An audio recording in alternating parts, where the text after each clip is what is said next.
não dá vontade nem de voltar, né? Iniciamos o mês de dezembro, então imaginei que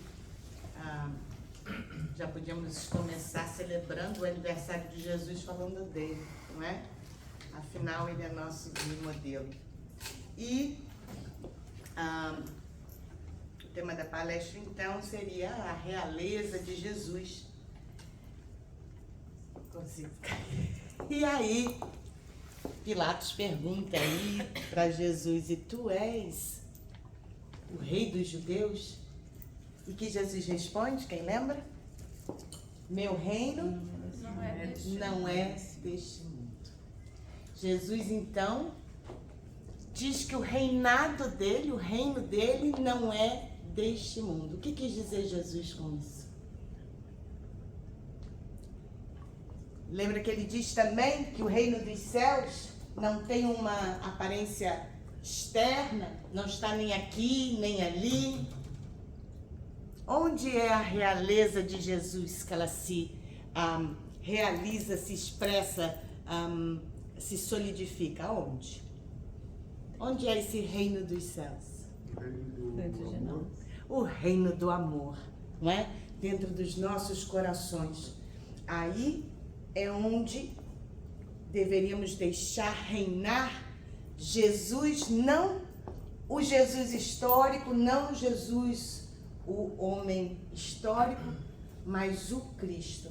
Aquele que, segundo a doutrina espírita, o tipo mais perfeito que já encarnou na Terra. Porque seu ego, sua personalidade completamente alinhados com as leis divinas. E com isso ele é a expressão do que Deus quer de todos nós, que é amarmos uns aos outros, a Ele sobre todas as coisas e a si mesmo, não é? Então, quando nós conseguimos, durante nossas vidas, estarmos em contato com aquilo que é divino, sagrado, que o Cristo representa, não um Cristo externo, não uma figura, um rei do mundo material, mas aquele que governa nossa consciência, nossa mente, nosso coração. E aí ele se realiza em nós. Essa é a consciência crística que buscamos, sim ou não? Sim. Não é? Basta dizermos-nos cristãos? Não. Há que ser crístico. Precisamos ser crísticos em nossas vidas, em nossas atitudes, em nossos relacionamentos. Fácil? A gente está 2000 anos tentando, não é? Difícil? Sim ou não? Ou não tentamos suficiente? Ou confundimos o que é viver a lei? Ou caímos na hipocrisia? Ou interpretamos errado a letra da lei? Todas essas hipóteses e mais algumas, não? Quando, no Evangelho segundo o Espiritismo, quem faz evangelho no lar? Quero ver todo mundo com essa mão levantada. Porque a gente fala muito de Jesus, não é? E a gente tenta ser cristão, não é? Mas é na hora que o desafio vem que a gente tem mais propensão a nos desviarmos da lei, sim ou não? Na hora que tá tudo bem, né? Que lindo, todo mundo é lindo. E na hora que o sapato aperta, aí a gente esquece tudo, chuta o balde, é uma beleza. E aí vem uma parte do Evangelho, muitos os chamados, poucos os escolhidos. O que quer dizer isso? Todos nós somos chamados. Todos nós, na jornada espiritual, na jornada de progressão do nosso espírito, seremos chamados a quê? A lei do amor. A lei do amor, a lei da justiça e a lei da caridade. Sim ou não? todos nós, cedo ou tarde, cairemos de joelhos. Não? Porque somos todos não perfeitos, mas perfectíveis. Chegaremos lá. Chegaremos na condição de espíritos puros que não necessitamos mais das jornadas na carne para aprendermos o que já deveríamos ter aprendido, ou talvez não. Ou estejamos até acelerados, não é? Não sabemos. Quem sabe? E aí tem uma passagem muito interessante no capítulo... Estou sem óculos, acho que é 13. Muitos os chamados, poucos os escolhidos. Tem uma instrução dos espíritos, que por acaso é escrita um espírito amigo, né? Uma mensagem em Bordeaux, 1862. E Wikipedia à parte, como que chama? Não, Kardecpedia à parte. Um espírito amigo é dito que é Joana de Ângeles. Tá? Mas enfim, dar-se-á aquele que tem. Dar-se-á aquele que tem. É um pouco contra, como fala isso? É um pouco... dá um nó na cabeça, né? Normalmente a gente pensa, vamos dar àquele que não tem, não é? Mas Jesus diz o contrário, dar-se-á aquele que tem. E é muito interessante, porque essa passagem, ela vai vir depois que Jesus, em Cafarnaum, fala ao povo, não é? A turba, e ele fala da parábola do semeador, onde Jesus, através da parábola do semeador, ele explica que a semente, a mensagem dele, não é? A mensagem do amor, a mensagem do evangelho é jogada e cai em diferentes solos. O que é o solo? Nossos corações, que às vezes ainda não está pronto. Às vezes está nesse estágio, às vezes está nesse, às vezes está nesse, às vezes não está em nenhum, não é? Então, logo em seguida, depois que ele conta a parábola dos semeadores, não é? Onde a semente é a mensagem jogada, quando cai em solo fértil, que é o nosso coração pronto para receber, a mensagem então floresce. Entende por que não é o Jesus histórico, que é o Jesus do coração? Está fazendo sentido? Então, após isso, eles se afastam, ele já não está mais falando para a turba, ele já não está mais falando para o povo. Os apóstolos perguntam para ele assim, e meu Deus, esqueci meus óculos. Peraí, tarará. Senão não vai. Porque assim, a gente vai ficando muito jovem, acontece isso. Aproximando-se dele, essa passagem está em Mateus, capítulo 13, versículos 10 a 14. Aproximando-se dele, seus discípulos lhe disseram, por que lhes falas por parábolas? Então, os discípulos, os apóstolos, perguntam a Jesus. E aí Jesus responde assim, é porque a vós outros vos foi dado conhecer os mistérios do reino dos céus, ao passo que a eles, o povo, isso não foi dado. Então aí a gente já pega e extrai várias coisas. Uma, os apóstolos que deixaram tudo para seguir Jesus, já se entende que existe uma idade espiritual, uma maturidade espiritual, com a qual Jesus já vai dar uns pontinhos extras, não é? Ele não falou isso para o povo. Ele contou a parábola do semeador. E num adendo, as parábolas eram usadas pelos rabinos com seus discípulos, não é? Era um método de ensino. O que Jesus faz de diferente? Ele usa as palavras para falar com o povo. Porque a parábola é um enigma. Você tem que decifrar aquilo, não é? Jesus, com a sua maestria, ele usa as palavras, ele usa esse método do enigma para chegar ao coração do homem comum. E aí ele tira o semeador, ele usa coisas do dia a dia do povo para que então consiga chegar a mensagem. E aquilo que não atingia intelectualmente, Jesus com a sua luz atingiu o quê? coração das pessoas, não é? Podia não entender racionalmente, mas a pessoa entendia o teor da mensagem. Então, por que então falas por parábolas? Vós vos foi dado conhecer os mistérios do reino dos céus. Ou seja, os apóstolos, com a convivência com Jesus, já estavam numa idade espiritual mais avançada, só com a convivência dele ali. Não é? Isso me dá uma esperança.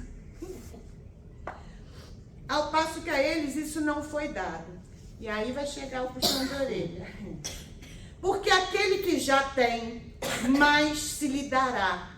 E ele ficará na abundância. Aquele, entretanto, que não tem, mesmo que tem, se lhe tirará. Por isso é que lhes falo por parábolas. Porque vendo, nada veem. E ouvindo, nada entendem, nem compreendem. Neles, nos mistérios do reino dos céus, se cumpre a profecia de Isaías, quando diz: ouvireis com os vossos ouvidos e nada entendereis. Olhareis com os vossos olhos e nada vereis. Porque Jesus diz então que aquele que tem, mais se dará e se dará em abundância. Do que ele está falando? Está falando de coisas materiais? Está falando de amor? Está falando de que mais? Conhecimento. Eu posso saber quanto é 2 vezes 2 se eu não aprendi a adição ainda? Eu aprendo 2 mais 2, são 4, não é? Quando eu tenho aquele conceito internalizado, eu já posso passar adiante. Quanto mais eu estudo, quanto mais eu aprendo, mais fácil se torna, sim ou não? Idiomas. Quem fala mais no idioma aqui? Maioria de nós, não é? Então, quando nós vamos aprendendo outro idioma, e mais outro, tem países que a criança desde pequenininha fala 4 idiomas. Por que é mais fácil para ela? Quanto mais você sabe, mais você faz associação com as outras línguas, né? Com os outros idiomas. Vai ficando cada vez mais fácil. Então, o conhecimento, ele se estabelece em cima do conhecimento. Quanto mais eu expando minha capacidade de entendimento, mais esperto eu vou ficando. Não? Quanto mais eu amo incondicionalmente. Quanto mais eu compreendo, mais fica fácil de entender. É quase que progressão geométrica. Faz sentido? Então, quanto mais a gente estuda, mais conhecimento nos é dado. Existem mais o quê? Insights. A tua intuição fica mais aguçada. Então, quanto mais me é dado, não é? Quanto mais eu tenho, mais me é dado. Se eu fecho a minha mente, se eu fecho o meu coração, quanto é 0 mais 0? 0. Não é? Quanto é 0 vezes 3? Fala 0. Tudo bem, porque matemática eu também deixei para a próxima encarnação. Ainda mais aquela coisa de perdoar 7 vezes 70, também não entendi até agora. Não bate 490, 49, 4.9, nenhum desses dá certo para mim, mas enfim, culpa da matemática. Então, aquele que já tem, mais lhe dará e ele ficará na abundância. O que o sentido da abundância é aí?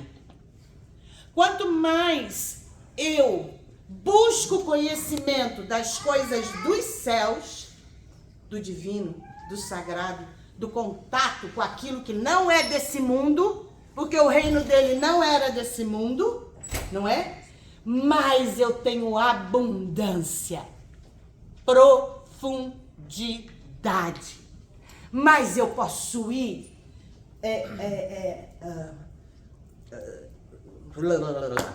mas eu posso ir buscar algo mais profundo, maior, mais inteiro, mais completo. Faz sentido?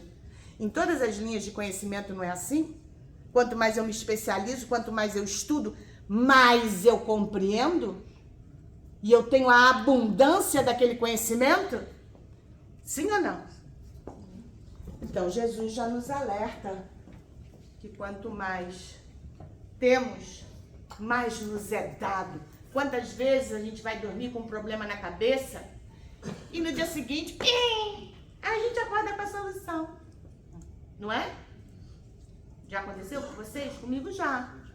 Você tem os insights, você vai para outros lugares lá que eles ensinam, aí a gente acorda e fala, caiu a ficha, né? Então, mais nos é dado e ficamos na abundância. Aquele, entretanto, que não tem, mesmo que tem, se lhe tirará. É que vai ser tirado? Vai ser tirado por responsabilidade nossa. Nos remete a outra parábola dos talentos, não é?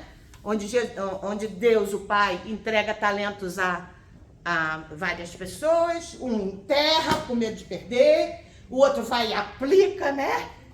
E se multiplica, porque nossos talentos são para serem o quê? Cultivados, usados, colocados em prática. E quando nós usamos nossos talentos, eles se multiplicam. É a mesma matemática de que Jesus fala aqui. Faz sentido? E aí entra no puxão de orelha. Por isso é que lhes falo por parábolas. Porque vendo, nada veem. E ouvindo, nada entendem, nem compreendem. Então, 3 momentos. Ver, ouvir, compreender. O que ele está falando do ver enquanto olhos físicos, é disso que ele está falando? Não. Ver, não é? Nós vemos, mas não vemos. Por quê? Precisamos ver com o quê? Com os olhos físicos? Com os olhos da alma. Com os olhos da alma. Ver nesse sentido, ele está falando também para aqueles que já eram estudiosos, né? O ver é o ler. Ler o texto sagrado, no caso o Antigo Testamento. Então o ver era o ler. Ver o texto sagrado e não ver, não entende, não cai a ficha. Às vezes a gente não pega o livro dos Espíritos. Eu, por exemplo, sempre releio o livro dos Espíritos. Aí você fica assim, ué, mas por que você está relendo? Você já não leu 23 vezes? Já, e vou continuar relendo, sabe por quê? Tem sempre uma coisa que eu falo assim, nossa, nunca tinha pensado nisso.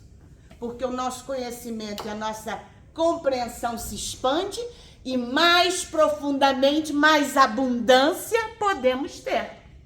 Então, cada vez que você lê, você vê outra coisa. Eu anoto meus livros todos, né? Eu fico escrevendo. Aí, às vezes, eu falo assim, nossa, que tolice. As coisas que eu escrevi, mas aquilo para mim era uma descoberta. Não é? E é assim, e tá tudo bem. É bom quando a gente vê, nossa, que tolinha que eu era. Não é bom? Sinal que nós o quê? Evoluímos, crescemos. Então, o ver e o ler, eu vejo o texto sagrado e não entendo. E aí é onde reside a nossa hipocrisia. A nossa ignorância, que mesmo com acesso ao texto, eu não compreendo, eu não entendo. Ouvem aqueles que eram, a grande maioria, analfabeto, não é? Ouvem a palestra, ouvem o texto sagrado, ouvem os ensinamentos e não escutam. Ouvem sem ouvir. A mesma coisa, mesma analogia, não é? Eu ouço a mensagem, mas não cai a ficha. Ouvir vem de audir. Audir é um termo, audição, né? É um termo militar. Então, quando, sei lá, capitão, chefe lá, fala, ouça, né? Atenção, marcha. Ouça, atento, marcha. Se nós ouvirmos o texto, ouvirmos a mensagem, ouvirmos a semente, ouvirmos a palavra, pusermos atenção, o que é pôr atenção? Refletir sobre, meditar sobre. O que isso tem relevância no meu momento agora? Onde é que eu errei nessa confusão aqui? Por que que eu briguei com fulano? Por que que eu tô louca pra dar na cara da cicrana? Só eu, né? Vocês são tão fofos. Só eu, né? Se a gente não pega o texto de Jesus, o que que ele é nosso? Fala guia e modelo. Guia e modelo. Guia e modelo. Se a gente não usa guia, o que que a gente faz com guia? A gente segue. Modelo, o que que a gente faz? Copia. Segue e copia. Fake till you make it. Né?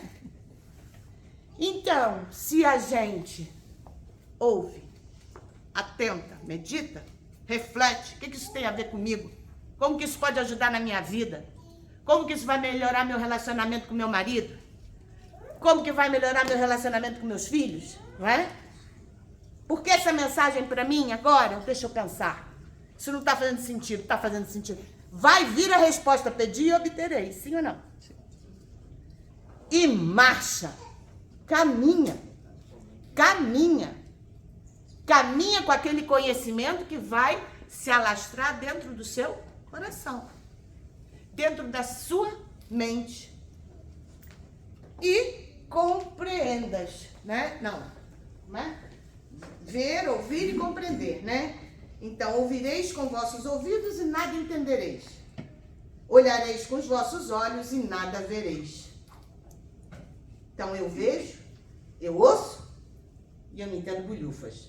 Não é assim? Não sempre. Não sempre, né? Nosso esforço, e um esforço mínimo, eu fico passada com essa passagem que é esforço mínimo. Isso me deixa nervosa, eu medito até hoje, não deve ser mínimo. Esforço. Vamos deixar um mínimo de lado. Então eu vejo, eu ouço e eu compreendo. O que é compreender? Compreender é entender intelectualmente ou racionalmente? Não. Porque se eu compreendo, eu não só entendo intelectualmente, eu sinto emocionalmente e eu passo a me expressar de acordo com aquilo, com aquela verdade que eu vi e senti. Aí eu compreendi. Porque se eu vejo, se eu ouvir, faz sentido. Ai, que lindo, tocou meu coração. E agora eu ajo ao contrário? Não compreendemos. Sim? Então são 3 estágios. Simão Pedro, um palestrante espírita muito interessante, como é que ele fala? É quase esses 3 estágios, né? Primeiro a gente chega na casa espírita. A gente entra pro espiritismo. Depois o espiritismo, aí a gente gosta, aí a gente começa a vir, né? Pega o evangelho, começa o evangelho no ar, começa a ler o livro dos espíritos, né? Aí o espiritismo, na segunda fase, o que ele faz? Ele entra em nós. Então, primeiro você entra para o espiritismo. Segundo, o espiritismo entra em você. E qual é o terceiro? Você compreende. Compreende? Aí ele fala assim, é interessante como é que ele fala, deixa eu ver aqui. Aí na terceira fase, ou o espiritismo, entrei para o espiritismo entrou em mim, agora ou o espiritismo sai por mim, através de mim, ou ele sai de mim. Não é bacana isso? Porque se a gente está estudando uma filosofia para a nossa vida ser mais plena, se eu encontrei uma porta, se eu escuto e leio e vejo e eu não aplico, por que que eu estou perdendo meu tempo? Por que que eu estou perdendo meu tempo? Não? Mas alguma coisa acontece, porque o Novo Testamento está aí há 2000 anos. O Livro dos Espíritos, desde 1857, tudo bem, somos recentinhos, né? Novinhos, jovenzinhos. Mas a informação que Jesus ressurge, ela está, Hermes Trismegisto, né? Grandes filósofos. A informação sempre teve ao nosso alcance. Por que que nós ainda relutamos na hora de aplicar? A gente é rápido em ver o outro, né? Ah, o outro. O outro não entende nada do evangelho, que eu sei. Aí começa, né? Ainda dá aula de evangelho para todo mundo. Olha quem tá falando. E aí, a gente consegue ver o outro sempre transgredindo a lei. A gente não se vê, a gente não se enxerga. E o estudo do evangelho é para quem? Para nós, não é? Se nós estamos aqui ouvindo um texto do evangelho, é para o teu marido que ficou em casa? É para o teu filho que está em Wisconsin? É para você está escutando. É para mim, que eu estou escutando 2 vezes. Ainda tive que estudar para fazer. Não é? Tenho que escutar 2 vezes para ver se cai a ficha. É para nós. É para nós. A mensagem é para ser incorporada em quem somos. Ou estamos perdendo tempo. Quantas encarnações mais? Imagina se a gente chega lá na hora do desencarne. É São Pedro que está lá? Aí São Pedro fala: quando foi que você escutou de Jesus a mensagem, né? Quando você escutou da mensagem do Cristo pela primeira vez? Ah, tem mais 15 encarnações. E por que não começou a aplicar ainda? Linda, fofa. Vai falar o quê? O que você vai falar? Ups. Ups. Hã? Esqueci. O véu, né? O véu do esquecimento. Usa a doutrina, pelo menos. O véu do esquecimento, encarnei, esqueci tudo. Boa. E aí, nós lembramos, então, que Jesus veio para nos servir de guia e modelo. Guia para nos guiar, modelo para que nós copiemos na medida do possível. E aí,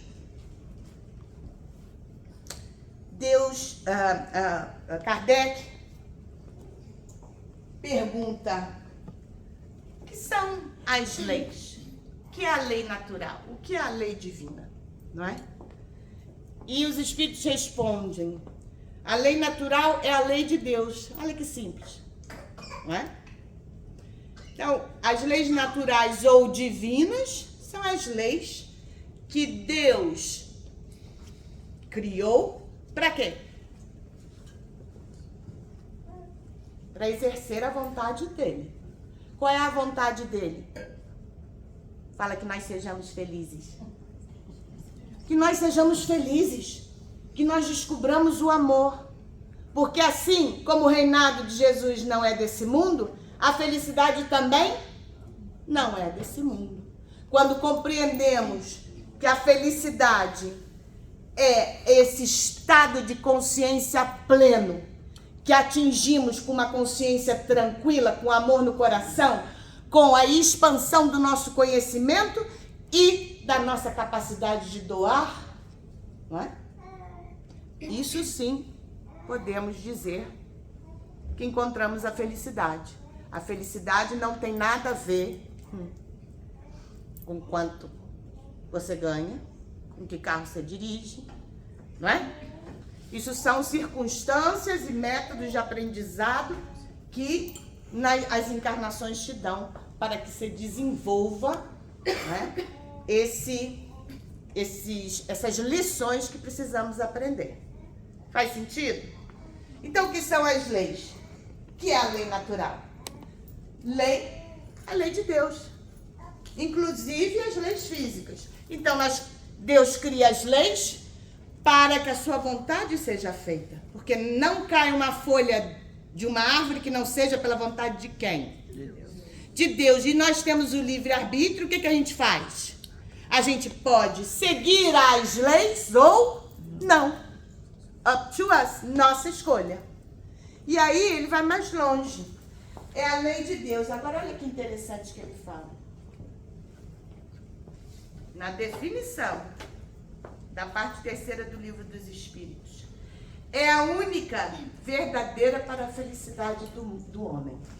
Então, Deus cria as leis e cria as leis para que sejamos o quê? Felizes. Para que encontremos a felicidade. Não é? Indica-lhe o que deve fazer ou deixar de fazer. E ele, o homem, só é infeliz quando dela se afasta. Só somos infelizes no sentido da felicidade que não é desse mundo. No sentido real da palavra felicidade. Quando nos afastamos da lei de Deus.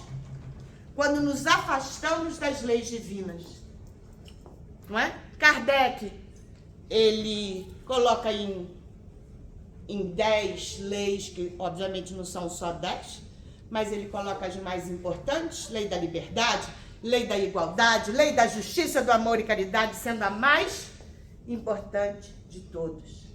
Cada vez que eu não sou caridoso, cada vez que eu não ajo no amor, gente, agir no amor não quer dizer sair para tomar cafezinho, não é? Alguém te deu na cara, você age no amor, você não vai dar na cara de volta, né? Vontade, mas você não vai. Você não dá, você não reagir já é agir na lei. Porque a gente também tem que amar a si mesmo, não é? Às vezes a gente interpreta muito errado, não é? Então, com todas essas leis que Deus cria, aquele que nos exemplificou melhor como seguir ou não seguir foi Jesus. Foi Jesus, não é? Nosso sofrimento vem de quando nos desviamos.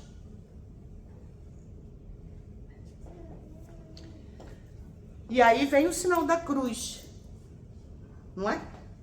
E nós cristãos, por muitas encarnações, por muito atavismo religioso, nós olhamos para a cruz e pensamos em sofrimento. A gente associa: Jesus morreu na cruz por mim. Coitado do Jesus. O símbolo da cruz não é o símbolo do sofrimento. É o símbolo e o ensino da transcendência do sofrimento. Quando eu olho Jesus, eu lembro que ele, como homem, encarnado, sentindo a mesma dor de barriga que nós sentimos. Sentindo tudo. Ele mostrou que até o fim eu não vou me desviar da lei, porque o Pai e eu somos o quê? Um. Então, na verticalidade da cruz e na horizontalidade da minha encarnação, eu estou aqui, na horizontalidade, caminhando na minha vida encarnada, mas com a cruz, o ponto que se encontra é o coração de Jesus. Estou no mundo, mas não pertenço a ele. Estou no mundo, mas não sou dele. Estou no mundo físico, tentando cumprir nossos desafios encarnatórios, mas a minha mente e o meu coração estão aonde? No reino dos céus. Esse é o nosso esforço. Isso é o que temos que buscar para encontrar a tal felicidade. Não? E Jesus é aquele que nos traz como guia e modelo para podermos entender que com ele, com a consciência crística do amor que ele representa, nós podemos transcender todas as nossas dificuldades que encontramos aqui. E sempre através do amor. Nós podemos, porque tudo passa. Vou pedir para a Arla terminar com uma canção para a gente manter o Cristo em nós. Nesse tempo de Natal, é muito importante que a gente não se perca nas compras, nas fofocas de família, e a gente mantenha nossos corações e nossas mentes na mensagem, na semente que já está plantada em nossos corações. Agora só precisamos compreender e externalizar. É contigo agora. Essa todo mundo conhece. Todo mundo vai cantar junto.